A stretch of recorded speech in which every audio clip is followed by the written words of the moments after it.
Bienvenidas y bienvenidos a este programa, a su programa, ya lo dijo la Corte, en el cual analizamos los fallos emblemáticos, las sentencias más importantes del máximo tribunal de la República. Y el día de hoy vamos a comentar, vamos a analizar el amparo en revisión 805, diagonal 2018, que trata dos temas fundamentales para la discusión jurídica contemporánea en nuestro país. Por un lado, ¿qué sucede con aquellos deberes que imponen la Constitución o los tratados internacionales a las autoridades para que se legisle, para que existan normas jurídicas que regulen determinadas situaciones y que protejan determinados bienes jurídicos? Y por otra parte, vamos a analizar también un tema sustantivo y de fondo que tiene que ver con el llamado discurso de odio. Es una cuestión que limita la libertad de expresión, es algo que protege también bienes jurídicos de la mayor relevancia. Y bueno, para entender estas dos cuestiones tenemos hoy dos invitados de lujo. Le doy la bienvenida a Alejandro Castañón. Muy bienvenido, Alejandro. Y a Guillermo López. Guillermo, bienvenidos. Gracias a los dos por estar aquí. Y pues, ¿por qué no empezamos un poquito, Alejandro, por qué no nos cuentas cuál es el origen de esta sentencia de la Suprema Corte? Claro que sí. Este asunto llega a la Suprema Corte porque una asociación civil que está dedicada a la defensa de los derechos humanos presenta un amparo en relación a una omisión del Estado mexicano al cumplimiento de un tratado internacional. En este caso es la Convención sobre la Eliminación de todas las formas de discriminación racial. Esta convención se aprueba en 1965 y en 1975 la ratifica el Estado mexicano. Esta convención incluso es ratificada antes de otras tan importantes como la Convención Americana sobre Derechos Humanos, la Convención de Derechos Civiles y Políticos. Digamos que era una obligación añeja que, advirtiéndolo la asociación civil, decidió promover un juicio de amparo contra esta condición porque a su juicio no se había dado cumplimiento a las obligaciones que ahí estaban previstas. Guillermo, entre las autoridades responsables, bueno, en este tipo de amparos a los cuales se refería Alejandro, pues se señala al Congreso de la Unión, bueno, Cámara de Diputados, Cámara de Senadores, Presidente de la República, pero aquí hay una peculiaridad. Se observa en el fallo que el quejoso señaló también a la Secretaría de Relaciones Exteriores y eso hace que la Corte estudie por allí un aspecto particular, ¿verdad? Es cierto, la asociación quejosa señaló también como autoridad responsable a la Cancillería, a la Secretaría de Relaciones Exteriores, pues básicamente con esta idea de su participación en temas de derecho internacional.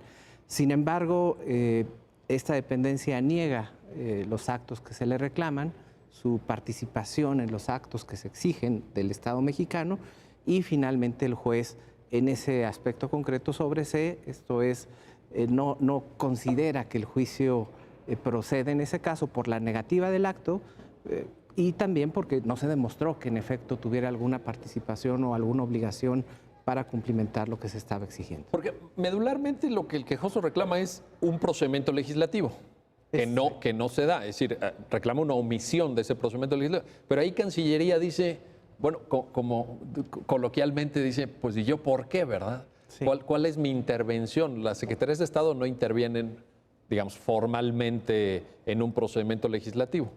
Exactamente, y bueno, de hecho también estaba la Secretaría de Gobernación, que ya ahora en la etapa de cumplimiento, pues ha dicho, bueno, yo tampoco tengo facultades para formular una iniciativa, aunque está aceptando la obligación de construirla y contribuir a ello para que la Consejería y en su caso el Ejecutivo Federal desde luego formulen la iniciativa, pero desde la demanda de amparo la asociación quejosa fue muy concreta en lo que exigía de cada una de las autoridades. Obviamente empezó con el Ejecutivo Federal en cuanto a exigirle que se emitiera esta iniciativa. Se acusaba la omisión de no haber dado precisamente, como decía el maestro Castañón, cumplimiento a esta obligación internacional del Estado mexicano y ahí al Ejecutivo lo que se le decía es no has enviado una iniciativa. A las dos cámaras del Congreso de la Unión lo que se les reclama es, en parte es un poco interesante cómo se formula porque pareciera que también da la pauta para que ellas pudieran haber formulado aquella iniciativa, pero bueno, obviamente el haber estudiado el asunto. Bueno, tienen facultades, ahí sí las cámaras, sí, a diferencia de la Cancillería, ¿no? O Gobernación. Y bueno, básicamente esa demanda de amparo me parece que es puntual, es concreta, pero el punto de fondo es la omisión legislativa. El Estado mexicano no ha dado cumplimiento a esta obligación internacional. Hay un tratado, una convención de la cual bien ha hablado el maestro Castañón, y me parece que la litis se centra sobre ese tema. Y vale la pena agregar, esta convención que mencionaba el maestro Castañón es muy interesante porque el problema que se presenta en este juicio de amparo, que básicamente se desarrolla pues, en 2017, ya que en el 18 se resuelve en 19, pero en realidad la problemática data, me parece, de menos, pues desde 1965. Bueno, claro. Cuando se emite la convención, había un plazo de un año para que los estados dieran cumplimiento a ello. Y aunque México firmó al año siguiente, en 1966, y la ratificación pues viene mucho después, se discute en Congreso hasta el 73, 74, ratifican más o menos, se publica en el 75 esta convención. Lo cierto es que la misma contemplaba desde luego un proceso de seguimiento a las obligaciones de los estados parte, y para ello, bueno, se integra un comité, el Comité precisamente para la lucha contra la discriminación en el marco de las Naciones Unidas. Y se desarrollaron... Contra la discriminación racial, ¿verdad? Exacto. Gracias, doctor, por precisarlo, porque precisamente esta convención se enfoca en discriminación racial, incluye también cuestiones de discriminación a personas de otro color, de origen étnico en particular, pero parte de la defensa, ya hablaremos más tarde de eso, se decía es que ya se dio cumplimiento, inclusive más allá de lo que exige esta convención enfocada al tema de discriminación racial. Sí es una primera convención muy enfocada a ello, pero la verdad el artículo 5 va más allá. El título a veces pudiera parecer un poco engañoso. Creo que es una convención que protege mucho más de lo que se denomina. Lo que destacaba yo es que este comité vino sesionando desde 1965 en distintas ocasiones, y a los estados les vino exigiendo cumplimiento. Siempre este comité decía no se ha dado cumplimiento, y particularmente al artículo 4 de esta convención, del cual hablaremos más adelante. Sí. Y hubo varias observaciones al Estado mexicano en distintos años, 72, 85, y bueno, pues hasta ahora viene este amparo. Alejandro, a ver, para quienes nos están viendo, Guillermo nos da una pista ahí muy interesante, una omisión. Algo que se debió haber hecho, y se debió haber hecho pues hace décadas, ¿no? No estamos hablando de un mes o 2 meses que ya pudieran configurar una omisión, pero aquí estamos hablando de una cosa, vaya, considerable. ¿Por qué no nos cuentas, hay precedentes de la Corte? ¿Qué dice? Está en la Constitución, está en la Ley de Amparo. ¿Se puede, por medio del amparo, controlar también lo que la autoridad no hace? Claro que sí. Una de los, digamos, de las aperturas que se dio con la reforma en 2011 y con este trabajo que ha estado haciendo la Corte es la apertura y la nueva ley de amparo al análisis de omisiones legislativas o omisiones de las autoridades.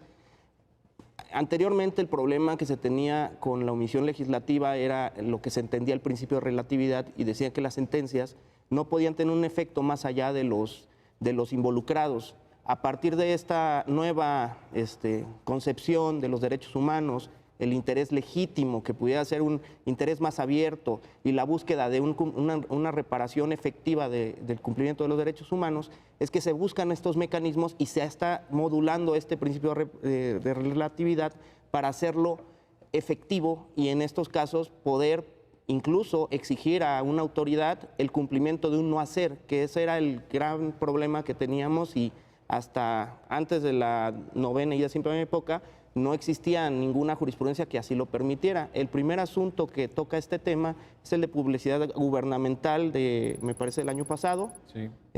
En ese asunto se obliga al Congreso a legislar en materia de propaganda gubernamental, a raíz de que la propia Constitución establecía esa exigencia en un periodo determinado. Lo interesante de este asunto es que la asociación replica esta misma idea, pero lo hace a partir de un tratado internacional. Eso es muy importante. Eso, la sentencia lo destaca. Porque entonces la pregunta, Alejandro, sería, a ver, En el precedente anterior que tú señalabas de publicidad gubernamental, había un mandato constitucional, que era el artículo 134 de nuestra Carta Magna. Pero aquí es un tratado. Así es. ¿Qué dice la Corte? ¿También es obligatorio? Claro que sí, y mucho fue en función también a la reforma del 2011, cuando incorporan a los tratados de materia de derechos humanos al texto constitucional y se homologan estas resoluciones y hace una interpretación en el cual las obligaciones de derechos humanos, tanto en la Constitución como en tratados internacionales, pues son de cumplimiento obligatorio, y si el Estado mexicano se obliga a hacer una legislación en tal sentido, pues tiene la obligación y debe darse cumplimiento, ¿no? Cuando hablas del Estado mexicano, quiero entender que se trata de todo tipo de autoridades.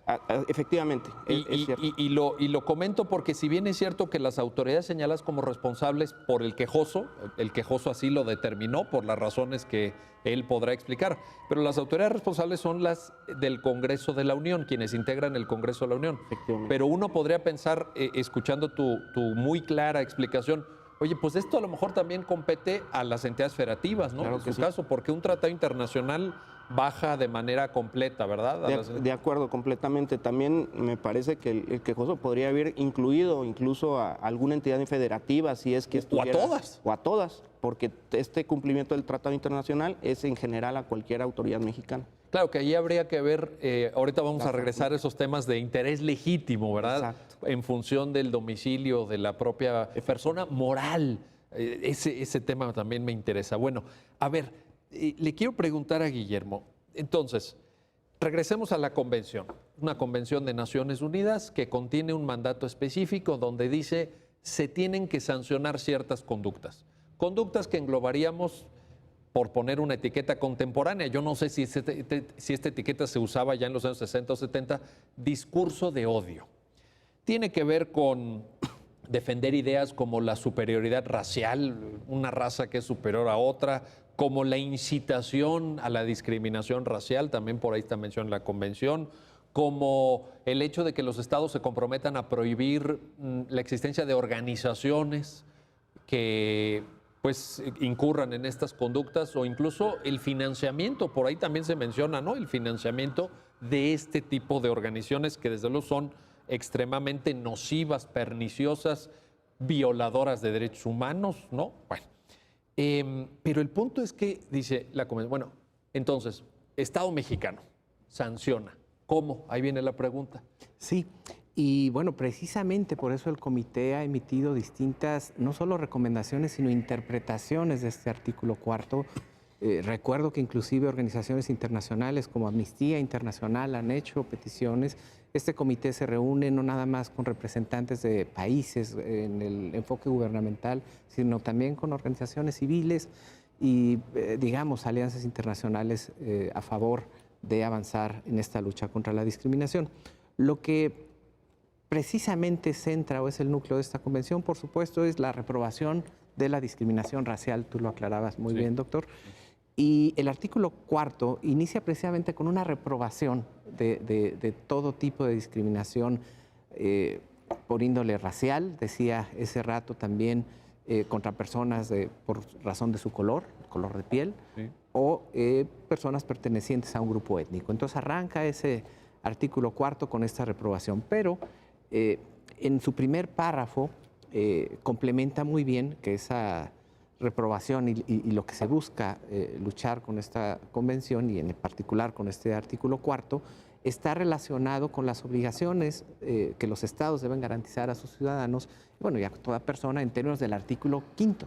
Y en el artículo 5 viene toda una relación más completa que habla de discriminación en materia laboral, en materia educativa, en materia inclusive de derechos civiles, derechos políticos. Entonces, bueno, el artículo 4 en su primer párrafo es muy interesante porque reprueba, y la parte final es donde dice, y en particular van a realizar las siguientes acciones, y señala 3 incisos, ABC. Lo que aquí particularmente se está combatiendo es la omisión legislativa de que no se haya legislado sobre los incisos A y B. El inciso A, me parece, puedo hablar de 5 conductas en particular. La primera tendría que ver con la difusión de ideas de superioridad. ¿no? Ideas de discriminación. Es lo primero que la Convención indica que se debe legislar en esa materia. Habla de hecho punible al final, y ahorita lo discutimos. Eso es importante, Sí. porque las autoridades señaladas como responsables pusieron en duda que a partir de esa expresión que tú nos estás haciendo favor de recordar, implicara la obligación del Estado mexicano de sancionar penalmente. Exacto. Ahí hay una discusión, ¿no? Sí, es Creo un que tema la profundo. sentencia lo aborda. Lo aborda, me parece, hasta donde la litis lo permite, Claro. pero es un tema que da mucho a discutir. La propia convención no es clara, inclusive si da uno lectura a sus versiones en inglés, en francés, pudieran darse interpretaciones, porque sabemos que también hay teorías que hablan del delito civil, del delito administrativo, aunque en nuestro contexto, bueno, el delito es únicamente en la materia criminal, en materia correcto. penal. Entonces sí podría existir interpretación. De hecho, sí, una de las últimas recomendaciones del comité que hemos mencionado es muy clara en cuanto a que no todo tiene necesariamente que sancionarse penalmente, porque no necesariamente puede tener la gravedad. Pero bueno, el mandato habla de hecho punible, decía difusión de ideas. ¿Qué sigue de la difusión de las ideas? La incitación, ¿no? Primero traigo el discurso de odio, que es un concepto que a lo mejor en 1965 no existía. Hideous Crimes hablaban, pero Sí. eso fue más, me parece, los 80, 70. Sí.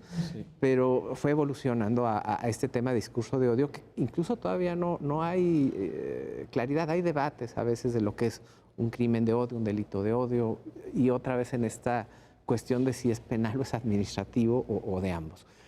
Después de la incitación al odio, que es distinto, una cosa es difundir y otra cosa es llamar a que exista esta discriminación, pues ¿qué es lo que sigue? Los actos de violencia. Entonces, se busca que también se castigue los actos de violencia y la incitación a estos actos de violencia. Aunque ahí ya estamos en un punto distinto. Sí. Es decir, yo creo que la teoría de los derechos fundamentales y la teoría del delito distinguen claramente lo que es y cito en esto jurisprudencia de la Suprema Corte de Estados Unidos, pero una actividad puramente expresiva, que puede ser incluso incitatoria, ¿no? Claro. Pero finalmente son palabras, a una actividad de resultado material. Es decir, lesionar a una persona, golpear a una persona, ¿no? En fin, ya el paso es... Ahí yo creo que ya nadie lo discute. Eso tiene que ser castigado. Vaya, Claro. ¿no? Es más debatible incluso lo que es difusión de ideas de odio, porque ahí entra subjetividad posiblemente, Sí. pero ya un acto de violencia me parece puede ser un poco más objetivo. En eso en eso yo creo que tenemos que estar de acuerdo, ¿no? Y bueno, y se castiga no nada más el acto, sino también la incitación al acto. Claro. Y lo que sigue es muy interesante porque también se pretende obligar a los estados a que castiguen, sancionen, digamos, la participación o el apoyo a las actividades de odio, de discriminación, y decías muy bien, el financiamiento incluido en eso. Y el inciso B, me parece, reitera un poco esto, pero más englobado a la prohibición de las organizaciones que promuevan este tipo de conductas. De ahí que el inciso A, me parece, va más a conductas en específico, y el inciso B reprueba a las organizaciones y castiga inclusive el formar parte de organizaciones que traigan discursos de superioridad, de odio racial. Básicamente es lo que la Convención yo destacaría, y la obligación del artículo 9, que daba un año a los estados suscribientes de esta convención para informar y obviamente dar cumplimiento. Pues ya lo ven, este es el contenido del mandato de un tratado internacional que el Estado mexicano firmó, que el Estado mexicano ratificó hace más de 40 años. Viene una persona, una persona jurídica, a través de la interposición de un amparo, de la presentación de una demanda de amparo, y dice: yo quiero que el Congreso de la Unión cumpla con lo que establece este compromiso internacional. Y sobre eso estamos platicando con Alejandro Castañón, con Guillermo López. Vamos a hacer una pausa, no se vayan, regresamos enseguida para profundizar en este interesante tópico del día de hoy. En su programa Ya lo dijo la Corte. No se vayan.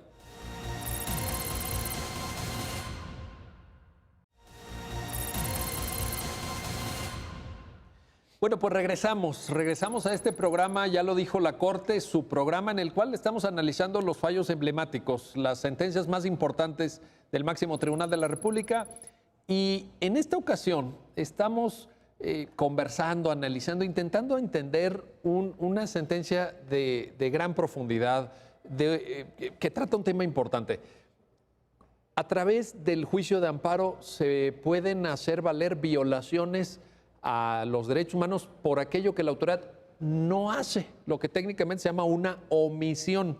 Y entonces, en este amparo, justamente el amparo en revisión 805-2018, pues la Corte vino a analizar una obligación impuesta por un tratado internacional.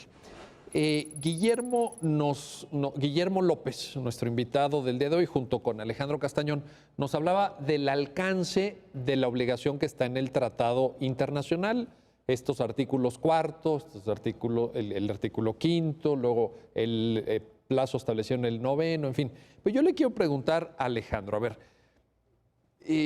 ya Guillermo nos explicó el alcance de la obligación, pero las autoridades mexicanas dijeron, al contestar en sus informes justificados, dijeron, yo ya cumplí, ya cumplí. ¿Por qué no nos platicas de ese punto? Claro que sí. Cuando rinden los informes justificados las autoridades, su defensa en este caso era precisamente decir que no había omisiones legislativas. ¿Cuál era la razón? Pues ellos basaban, digamos, esta acción legislativa en el Código Penal Federal. Es el Código Penal Federal en el artículo 149 ter. En este artículo se establece o se castiga la discriminación por cualquier concepto, y ellos justificaban que aquí se encontraba, digamos, tipificada la conducta. Sin embargo, este artículo está sujeto a tres condiciones de discriminación específicas. No es una conducta de un tipo abierto, sino que esta discriminación debe de darse en tres ámbitos. El primero es que se nieguen prestar servicios a cualquier persona cuando quiera acudir a hacer uso de algún servicio, a alguna necesidad, y se le niegue. Eso podría tipificar un delito, el delito de discriminación. El segundo es cuando se niegue la exigencia o el poder hacer válidos derechos laborales o servicios de carácter de servicios de salud. Esa sería, digamos, la segunda conducta. Y la tercera es hacia el régimen educativo, que hay una negativa, una restricción para los derechos educativos. Digamos que si bien al principio la conducta es abierta, con estos tres casos, pues la cierra o la restringe solo a estas tres condiciones, y por tanto, pues digamos que es un tipo penal pues muy específico y no tan abierto como lo exigía la convención, ¿no? Ahora, las autoridades también mencionan otra normatividad, es así más amplia, que es la Ley Federal para prevenir y eliminar la discriminación, ¿verdad? Así es, esa fue la segunda condición, que ellos decían que ahí se encontraban protegido, digamos, estas conductas. Sin embargo, y aquí apoyados en una de las observaciones que hizo el Comité para la Eliminación de la Discriminación Racial, indicaron si no mal recuerdo, fue en 2012, que esa ley no protegía o no tenía la condición exacta para poder proteger esta convención. ¿Por qué? Porque no hablaba de discriminación racial, sino que hablaba de discriminación en general, por origen étnico, social, etcétera. Pero digamos que para efectos de la convención pues era necesario hacer un énfasis o hacer específicos en relación a esto del discurso de odio y discriminaciones raciales. Por eso no se consideró en ese momento. Porque además, Alejandro, pues es que lo que tú nos estás contando, por ejemplo, del Código Penal Federal, pues yo lo veo muy limitado, ¿no? Es decir, pues que un servicio público, que si salud o educación, que no es muy importante, claro. No hay que menospreciarlo. Pero pues si uno compara lo que nos estaba platicando Guillermo en cuanto al alcance de los artículos cuarto y quinto, pues no lo veo ahí uno reflejado, ¿no? Efectivamente. Y también hacer la salvedad, este artículo se establece hasta el 2012. No había nada antes de esa fecha y por tanto pues ni siquiera había un intento del Estado mexicano por cumplirlo, ¿no? Y respecto al comentario que nos compartes de la ley para prevenir y eliminar la discriminación, pero esa no es penal. No, además tiene esta característica de norma administrativa, sanciones administrativas, y pues también está en lo que comentaba el maestro, el tema de cómo debes de tipificar o sancionar, si todo debe ser penal o solo administrativo, y si tuviéramos esta línea de que se está, digamos, protegiendo con la ley de discriminación para prevenir la discriminación, pues estaríamos limitados solo a los ámbitos administrativos y se está dejando los casos más graves de sancionar en materia penal, que es donde el Estado mexicano, digamos, que debe ser más estricto, o se le está exigiendo por la Convención tener ciertas conductas que se deben de castigar de manera más fuerte, ¿no? Y el comité de ONU así también nos señala. Así es. Hay una cita, hay un par de citas en la sentencia muy elocuentes, ¿verdad? Efectivamente, ahí se hace referencia a algunos comentarios y observaciones que hizo el comité en relación a México, y especifica precisamente que no existe, digamos, en la ley federal para prevenir la discriminación un cumplimiento adecuado de la obligación, y del Código Penal pues ni siquiera estaba previsto, porque la última observación es de 2012, cuando precisamente se reforma, entonces ni siquiera tuvieron la posibilidad de pronunciarse. Correcto. A ver, Guillermo, vamos a entender un poco también el carácter de quien promueve la demanda de amparo. A ver, una persona jurídica, y entonces, es decir, una asociación civil, ¿no? Y entonces dice uno, oye, ¿y qué afectación reciente o, digo, para efectos de la legitimación, lo que se llama legitimación activa, ¿no? En la teoría del proceso, es decir, oiga, casi para explicarlo de manera coloquial para quienes nos ven, oiga, pero ¿usted por qué viene a reclamar? ¿A usted cómo le afecta? La sentencia refiere ese tema. ¿Nos puedes compartir un comentario al respecto? Sí, por supuesto. Pues bueno, me parece que aquí tenemos un gran avance, así como en el tema de omisiones legislativas que se ha hablado, pues en tema de interés. Tradicionalmente solo se reconocía el interés jurídico para acudir a los juicios de amparo, a los juicios de garantía. ¿Qué significa el interés jurídico? Pues bueno, precisamente esta afectación directa, esta vinculación que puede tener una persona con una controversia jurídica, pero para ilustrarlo me referiría precisamente a cuando alguien es parte de un juicio, cuando alguien precisamente dirige a lo mejor algún escrito a una autoridad y la autoridad le contesta directamente. En fin, tiene que haber esta relación de derecho entre dos sujetos, normalmente pues una persona física y una autoridad, pero entonces, también puede ser una persona moral. Ahí hay, ¿no?, interés jurídico, y esa persona, si estima, si considera que se le está violando un derecho humano, puede promover un juicio de amparo. Por supuesto, y eso, bueno, en toda la historia de amparo ha sido reconocido. Obviamente, los juicios de amparo siempre tradicionalmente derivan de juicios de origen, juicios civiles, juicios penales, administrativos, procesos, en fin, pero también de actos que afectan a las personas físicas, personas jurídicas, de manera directa, de manera concreta. Hay una relación de derecho muy, muy marcada. Pero la gran ventaja que hoy se tiene a partir de estas reformas del 2011 a la ley de amparo, permiten reconocer el interés legítimo. Y ahí habrá que separar el interés simple, del cual ahora comentaremos. El interés simple lo puede tener pues cualquier persona, ¿no? Cualquier persona podría decir, México no ha cumplido esta convención, quiero que lo cumpla. O alguna persona podrá decir en interés simple, pues bueno, yo quiero que exista cerca de mí un estadio para poder ir a correr, un gimnasio público, un parque. Todos tenemos interés, desde luego, simple para exigir ciertas cuestiones, pero el interés jurídico, que es el tema opuesto, ya establece una relación jurídica a partir de un juicio, un procedimiento o una negativa, un acto. En medio me atrevería a decir tenemos el interés legítimo. Una postura intermedia, ¿no? Un concepto ahí, sí, entre el simple y el jurídico. Exactamente. Y el legítimo exige que exista cierta relevancia en la afectación. No tiene que ser necesariamente esta relación a partir de un juicio en el que uno forme parte. En este caso, el interés legítimo se reconoce porque tenemos una persona moral, no cualquier persona moral, sino una persona moral especialmente creada para promover, para proteger los derechos humanos. Su objeto es ese. Es una persona... A ver, ¿su objeto dónde está? En su escritura, bueno, en el acta constitutiva refleja en la escritura respectiva. O sea, que para quienes nos están viendo, la persona moral fue creada para eso. Exactamente. Esa es su razón de ser. Por supuesto. Así lo establece en sus estatutos. Sí, claro. Y esto, debo decir, ha abierto un campo interesante para el litigio estratégico. A veces un poco cuestionado, pero no cualquier organización podría venir, sino una organización que realmente tenga incumbencia.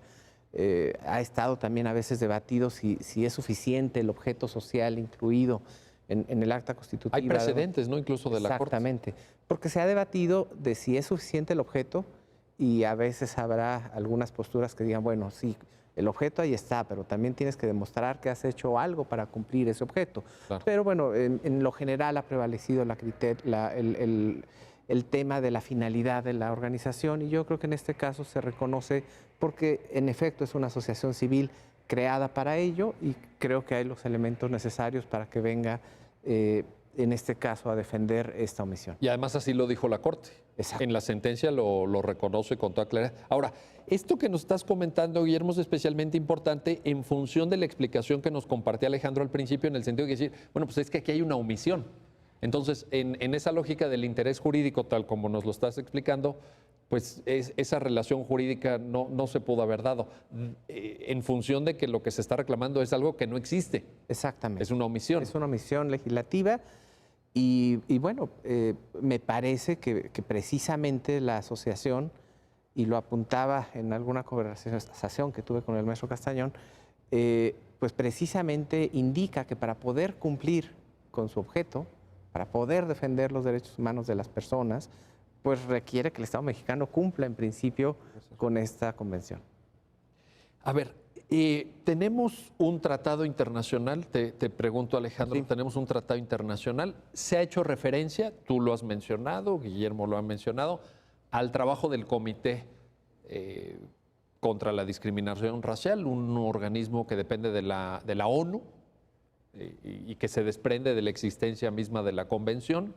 Y la pregunta aquí sería, oye, a ver, pero esas observaciones que hace el comité, el material que produce el comité, ese o cualquier otro comité, porque hay comités de derechos de niños, de derechos de mujeres, hay una comisión de derechos humanos también, en fin, ¿son obligatorios para México esos materiales? Sí, bueno, lo que vimos es que a partir del 2002, si no mal recuerdo, México suscribió la obligatoriedad y reconoció la obligatoriedad de este comité expresamente para todas estas recomendaciones.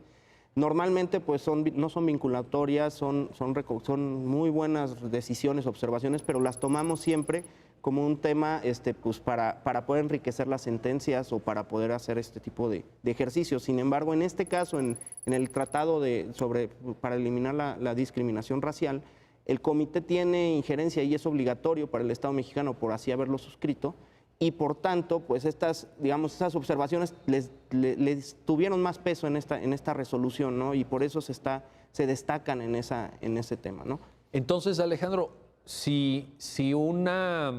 pienso en un abogado, pienso en un juzgador, incluso del fuero común, algún integrante del Poder Judicial Federal que nos esté viendo y esté escuchando tu comentario, tú le dirías, a ver, hay que leer la convención, bueno, pues sin duda es obligatoria en términos de la Constitución mexicana, etcétera, pero también hay que seguir lo que dicen los comités, bueno, particularmente pero digamos en general. Entonces, tú dirías, forma parte también del material jurídico con el que hay que trabajar. Pues es lo que estamos poco a poco, cada vez familiarizándonos más. A veces pues siempre primero empezamos con las convenciones y ahora cada vez estamos nutriendo estas resoluciones y este tipo de decisiones a través de este tipo de opiniones internacionales, porque al final de cuentas pues estamos hablando de derechos humanos y como sea que la mayoría de los países tenemos estas mismas bases y la aplicación se da en la generalidad, ¿no? Y tú, en tu experiencia, como en el trabajo que has desarrollado tú en el máximo tribunal de la República, en la Suprema Corte, ¿sientes que abona esta revisión de este tipo de materiales? ¿Sientes que aporta para nutrir la argumentación? Claro que sí, yo creo que en mucho, porque estas resoluciones a veces profundizan muchísimo más en los detalles y no particularizan a un estado, sino que lo que son generales y también permiten esta visión, digamos, abierta de cómo deben de funcionar estas condiciones, cómo de resolver, y se ven, digamos, pues, en conjunción muchos casos que permiten pues, construir en la medida posible decisiones que nos han venido a ayudar aquí al Estado mexicano, ¿no? Yo creo que lo que tú mencionas, Alejandro, es un avance. Me atrevo a calificarlo como un avance. Esto hace 30, 40 años no se hacía. Hoy la Corte está allegándose de estos materiales, está haciendo un uso argumentativo de estas cuestiones y me gusta mucho el comentario cuando dices, bueno, es que aquí estamos hablando de derechos humanos. Es decir, eso creo que también importa destacarlo, ¿no? Es decir, es en aras de una mejor tutela, protección y garantía de los derechos humanos, que son derechos de todos. Le quiero preguntar, Guillermo, a ver, discurso de odio. Sí. Nos compartías una reflexión, creo yo, muy puntual, muy clara del contenido de los artículos 4 y 5 de la Convención de Naciones Unidas contra la Discriminación Racial. Y ya por ahí comentábamos también, ¿no? Esta idea de que, bueno, las autoridades mexicanas dicen, yo ya cumplí, tengo un código penal, tengo una ley federal para prevenir la discriminación, pero en la sentencia la Suprema Corte afirma, el odio racial, la discriminación racial es distinto a otros tipos de discriminación. Requiere de un tratamiento jurídico diferenciado. ¿Por qué no nos compartes una reflexión al respecto? Sí, es cierto. Cuando se analiza el caso, obviamente hay una litis y es a veces difícil salir de lo que estrictamente está planteado. Pero aquí la defensa de las autoridades giraba, en efecto, sobre decir yo ya cumplí y cumplí más allá de lo que dice la Convención. Incluso más, ¿verdad? Dicen. Así lo dicen.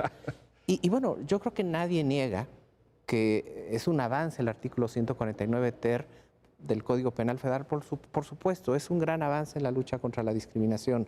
Y también la Ley Federal para prevenir y combatir la discriminación son normas jurídicas muy valiosas para el Estado mexicano.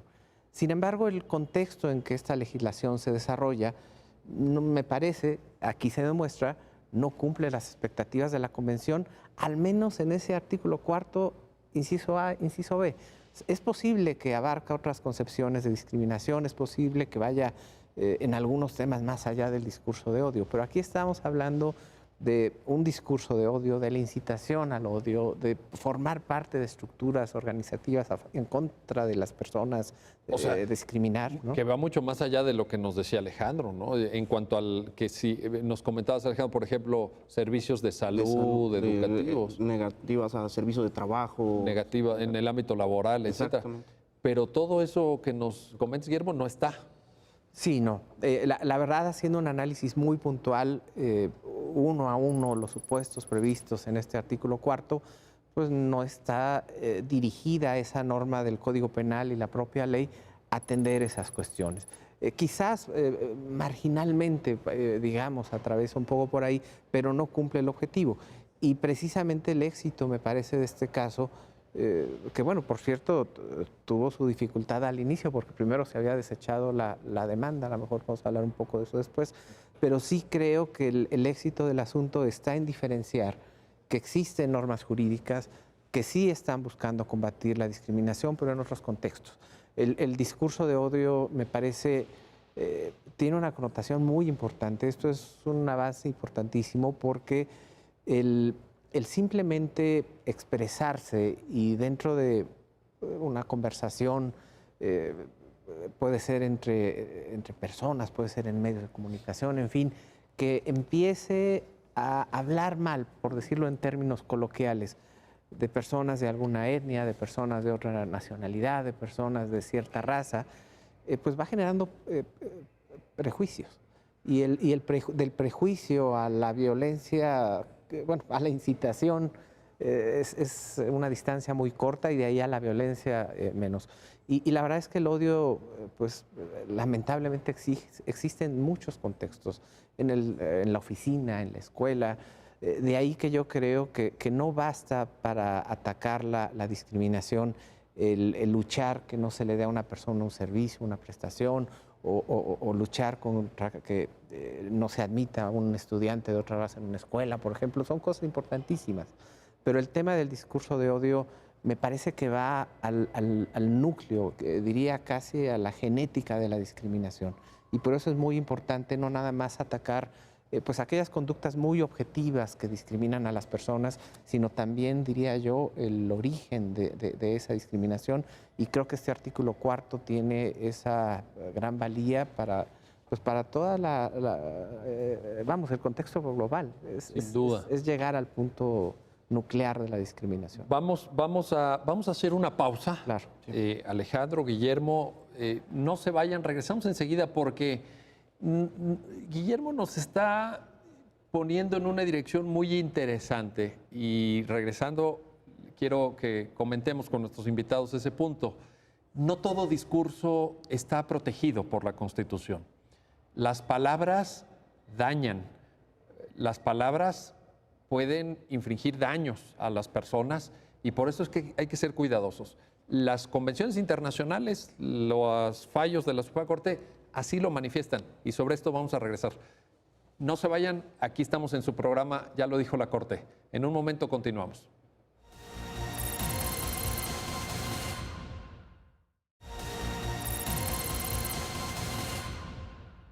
Pues bienvenidas y bienvenidos de nuevo. Estamos ya en el tercer segmento de este nuevo programa en el cual estamos analizando un amparo en revisión, el amparo en revisión 805-2018, resuelto por el máximo tribunal de la República, por la Suprema Corte de Justicia de la Nación.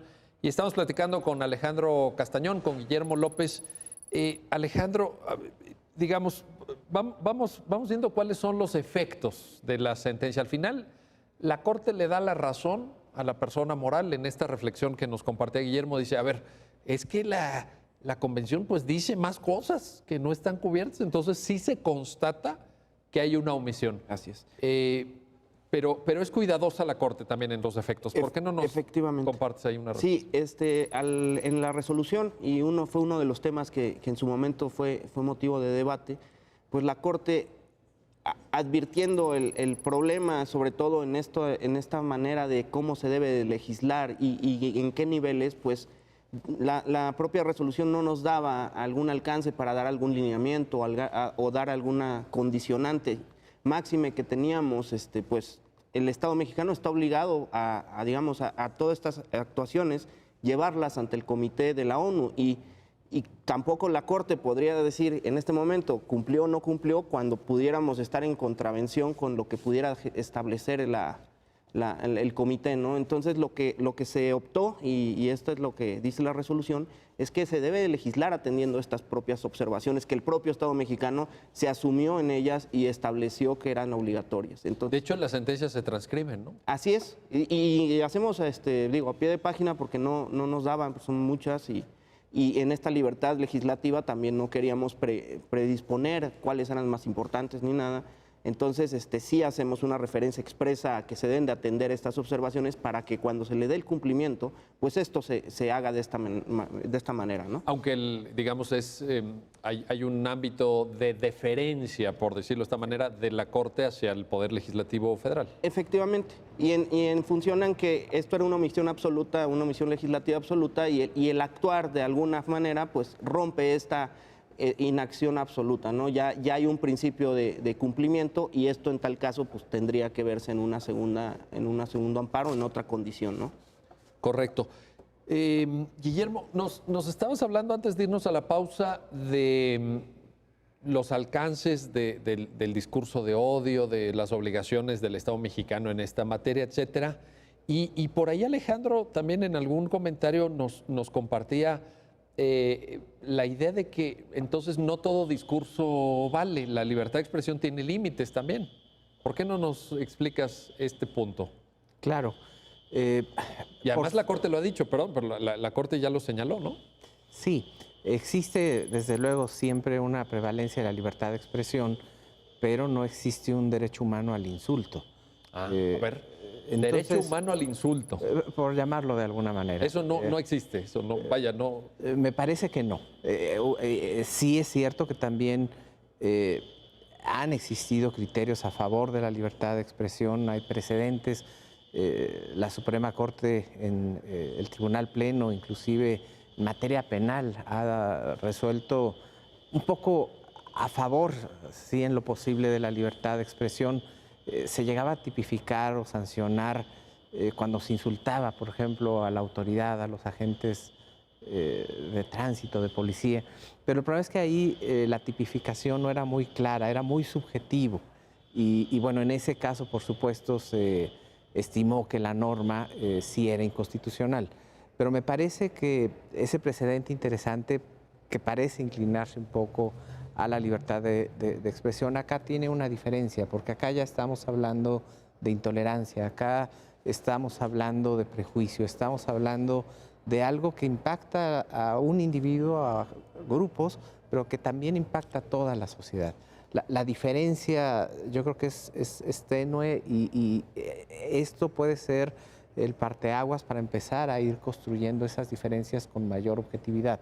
Hoy no me atrevería a decir que existe ya una delimitación muy clara de qué puedo decir o qué no puedo decir.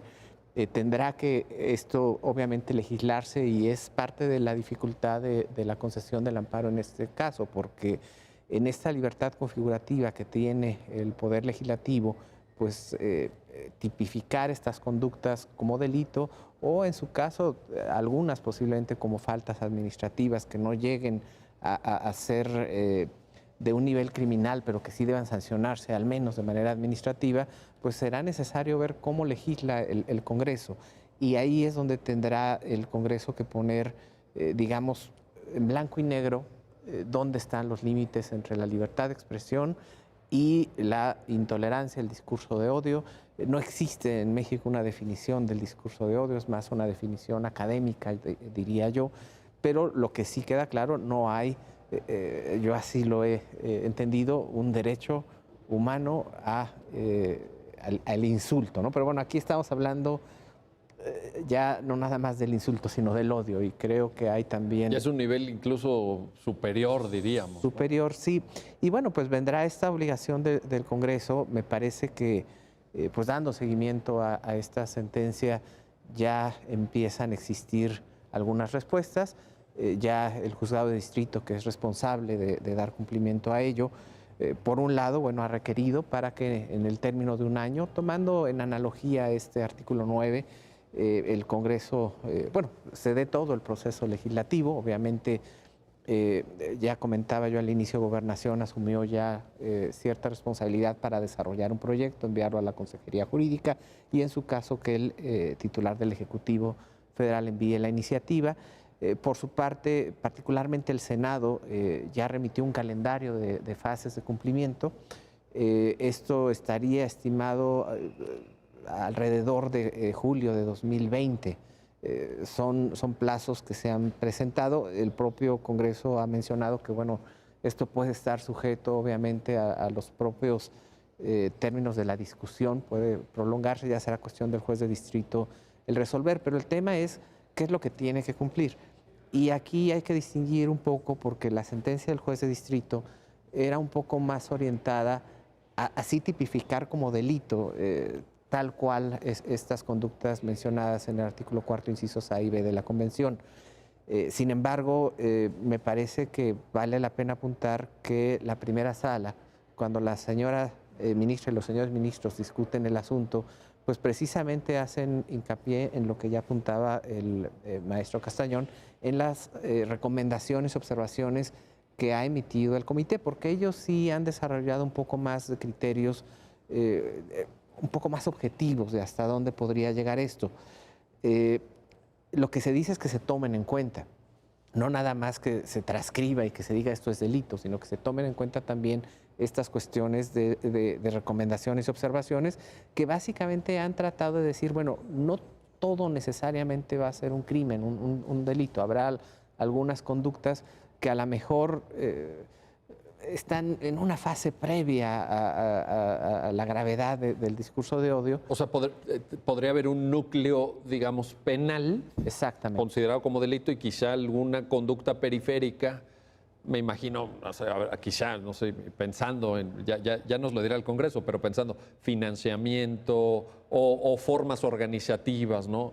Bueno, hay una organización de estas que está prohibida y estaría violando la convención, pero pues el fulano era el tesorero o era el que, en fin, ponía el póster, ¿verdad? O sea, a lo mejor ahí pudiera haber una diferenciación en cuanto a la gravedad de la conducta misma. Por supuesto. Y bueno, el tema es difícil, el cumplimiento no es sencillo, precisamente por esta distancia entre lo que una persona puede expresar en un discurso que no necesariamente es de odio, pero es un discurso agresivo, por llamarlo así. ¿Dónde estará ese límite a lo que sí es discurso de odio? Pero digamos un discurso de odio leve, por llamarlo de una manera, que solamente amerite amonestación, alguna multa quizás, y lo que ya realmente es una incitación objetiva, clara, a llamar a la superioridad de alguna raza y por supuesto a la discriminación de otra. Por supuesto eso será, entiendo, difícil, es una tarea compleja, pero se tiene que cumplir este fallo.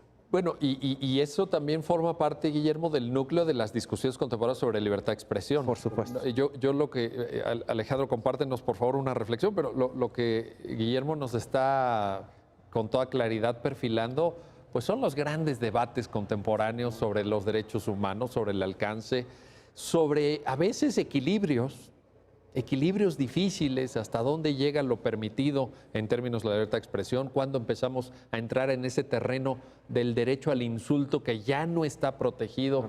Pero pues esos son los derechos, ¿no? Efectivamente, es justo lo que ahorita estaba yo por comentar o reflexionar, es precisamente que el problema es que son dos derechos humanos que pudieran estar, el derecho a la libertad de expresión y el derecho de las minorías o de los grupos para que no sean vejados o afectados, ¿no? Y hay que tener mucho cuidado porque también a la hora de prohibir todo este tipo de conductas, pues también podríamos llevarnos muchas condiciones que limiten la libertad de expresión, que si no se toma cuidado en esta legislación o en este tipo de labor legislativa, podría llegarse a generar un efecto contrario, que sería la afectación a la libertad de expresión, y mal utilizadas estas prohibiciones, pues efectivamente vendrían a generar muchísimos problemas, ¿no? O sea, quedaríamos en el otro extremo, entonces, en el ánimo de evitar la discriminación racial, estaríamos inhibiendo o de plano sancionando la libertad de expresión. En efecto. Tampoco es eso, ¿no? Que esa es la parte que tendrían que irse ponderando conforme se van haciendo los casos. En el caso de Estados Unidos tienen más apertura o tiene un peso muy alto la libertad de expresión. Prácticamente el discurso de odio solamente está prohibido cuando lleve a un crimen o que esté ya prácticamente para criminalizar alguna conducta. Pero nosotros estamos como en una parte intermedia donde hasta lo que se ha hecho doctrinalmente en la jurisprudencia, el derecho al insulto. Pero incluso en Estados Unidos, pues eso es debatible y bueno, hay otras corrientes que yo creo que lo que se está generando en la Corte pues es precisamente estos choques de ideas para poder llegar a un justo medio que sería equilibrar las condiciones. En Estados Unidos existe una jurisprudencia más libertaria, Exacto. por decirlo así, en Europa más, digamos, restrictiva de la libertad de expresión. Hay gente privada de su libertad en países europeos por negación del holocausto, por ejemplo, cosa que en Estados Unidos sería prácticamente imposible. Exacto. Aunque aquí recuerdo esa famosa frase del gran juez de la Corte Suprema de Estados Unidos, Oliver Wendell Holmes, cuando dijo: usted tiene su libertad de expresión, pero usted no puede gritar a la mitad de un teatro abarrotado "fuego", porque eso ya es una incitación directa que puede causar daños, ¿verdad? Claro. En ese equilibrio la Corte tiene que ir tomando sus decisiones. Efectivamente. Y de eso se trata el debate sobre los derechos humanos. Pues muy bien, ya lo ven ustedes, la verdad es que hemos tenido un programa con profundas reflexiones, temas que a lo mejor no todos los días forman parte del quehacer judicial de los tribunales mexicanos, pero que de pronto viene una persona moral y nos propone este tipo de aproximaciones. Yo creo que es algo sano, yo creo que es algo bueno. Cabe decir también que la primera sala resuelve este asunto por unanimidad. Por supuesto. Todos sus integrantes estuvieron de acuerdo con el proyecto presentado por el ministro Jorge Mario Pardo Rebolledo, y entonces pues ya se están empezando a configurar estas líneas a las que te referías, Alejandro, líneas jurisprudenciales no terminadas de definir, ya también Guillermo nos advertía sobre eso, pero bueno, pues es la tarea de los jueces, es lo bonito de los asuntos que llegan al máximo tribunal. Alejandro Castañón, muchísimas gracias. Gracias. Guillermo López, un gusto tenerlos aquí y gracias a ustedes que hacen posible este programa. Su programa ya lo dijo la Corte. Nos vemos próximamente para otro episodio y una nueva reflexión, un nuevo análisis de los fallos más importantes, las sentencias emblemáticas del máximo tribunal de la República. Hasta pronto.